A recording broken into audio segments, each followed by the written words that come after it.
What's up, guys? Jay, MorninAfterKill, and I'm back here on Destiny. And there's an old saying that goes around that if you're mad about something, you should write a letter to the person that made you mad. And sometimes I actually do that. And sometimes it makes me feel better.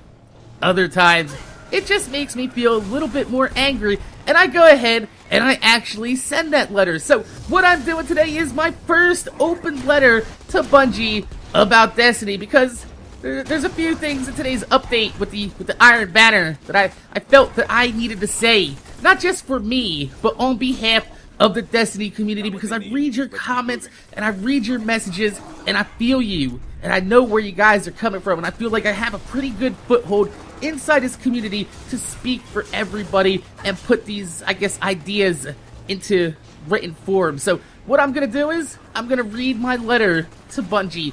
I'm gonna tag them in the title, and those of you guys that do have your Twitters linked to your YouTube, every time you like this up, it will tweet out and Bungie will see it. So hopefully Bungie can understand where we're coming from. So my name is Jay, MorninAfterKill. I want to thank you guys for watching. I want to thank you guys for subscribing. I want to thank you guys for all the support that you have showed me in the past month with Destiny, and hopefully we can get a little bit of change done here. So like I said, my name's Jay, MorninAfterKill. Make sure you guys rate, comment, subscribe. If you could leave a thumbs up on the video, I'd highly appreciate it, because it gives me motivation to make more videos for you motherfuckers that watch my motherfucking videos. This is my open letter to Bungie. I'm gonna see you guys later. Dear Bungie, first off, let me start by saying that I enjoy the game that you've made. It's not perfect, but it's a lot better than most of the games that I've purchased in the last 3 years. I feel like it's unfair that your game got slammed by critics for being repetitive, especially since most games are repetitive in nature. I could probably finish the first level of Contra for the NES with my eyes closed. I know where every enemy in Borderlands spawns, what weapon they could drop, and what mission you need to do to unlock the enemy in the first place by memory. I could pick up First Blood in Modern Warfare 2 with the grenade 9 times out of 10 on every single map except for Derail, because, well, Derail is huge.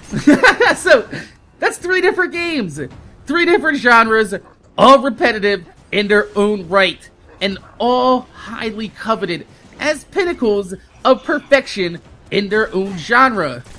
But the problem with Destiny isn't the fact that it's repetitive, it's that console gamers aren't quite used to the heavy level of repetition that Destiny requires to reach the end game.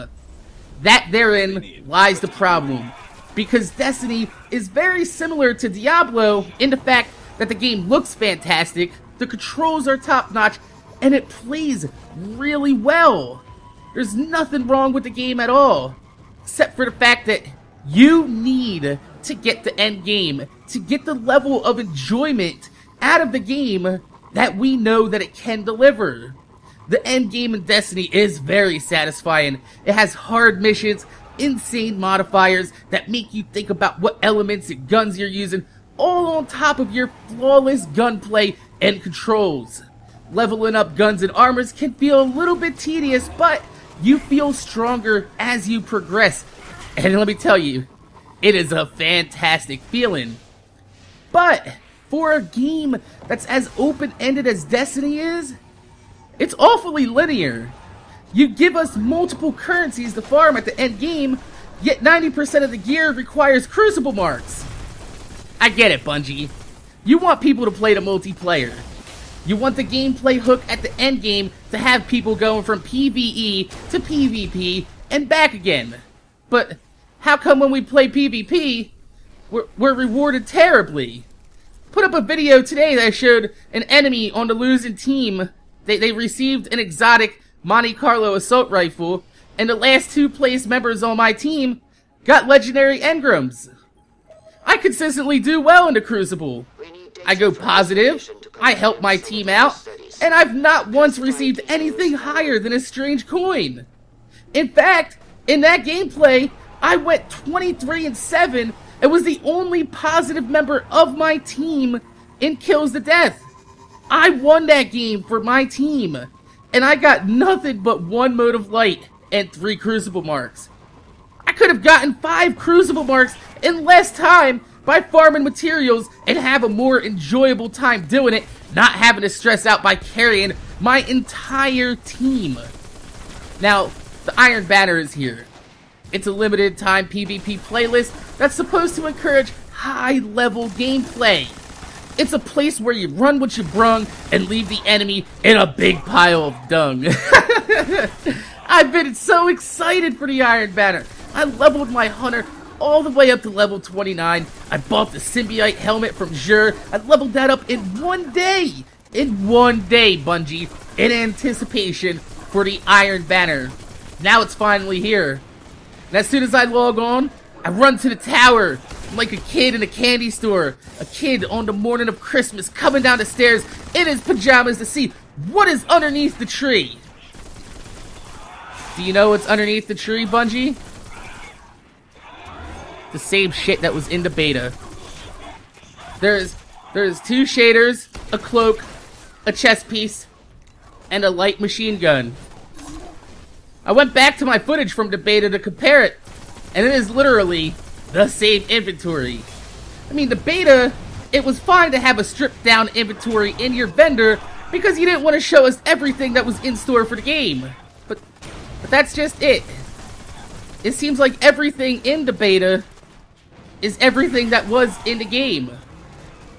There wasn't anything extra. And I thought the Iron Banner would have been a great way to let people earn raid equivalent gear and armor so we could level up to 30 without having to go through the Vault of Glass. Currently, as it stands, the Vault of Glass is the only way to reach level 30. And even then, completing the Vault of the Glass does not guarantee you that gear. It just gives you a chance at it. Which sucks, because not everybody has 6 friends that want to run the raid, let alone have 6 friends capable of running the raid. You gotta remember, Bungie, not everybody in this game is of the same skill set, and locking them out of max level is a terrible way to reward someone who has the determination to not only play your game, but play your game to level 29. The good news is, Bungie, this game is young.